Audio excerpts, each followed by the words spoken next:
Init ng sasakyan ko.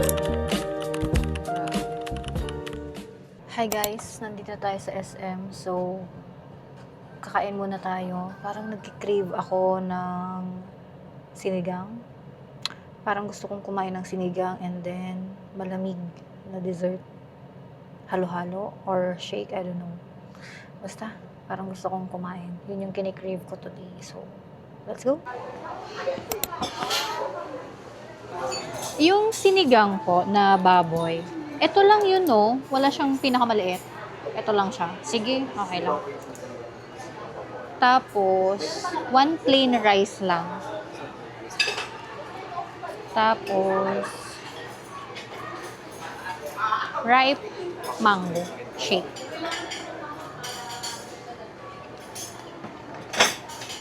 Yun lang.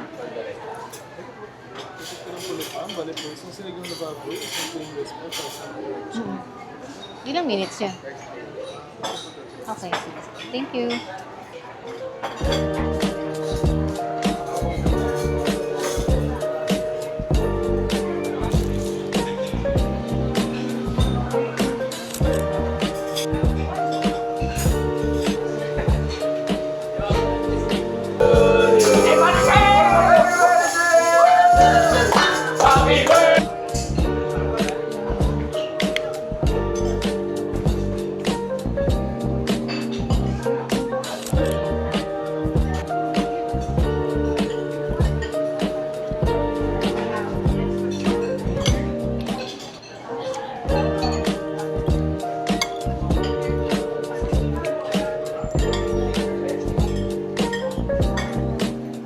Done na ako sa errands dito sa mall. So, una kong ginawa is kumain sa Max's. I think nakakuha ako ng clip doon.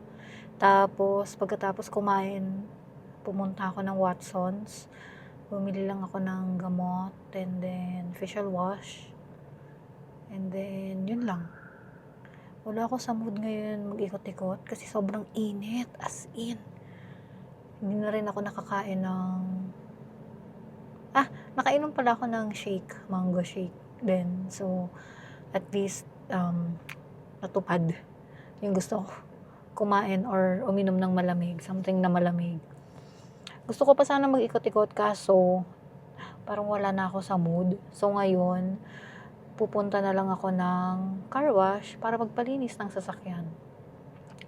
Sana makakuha ako ng clips kasi sobrang iksi ng vlog na to. That's all. See you later.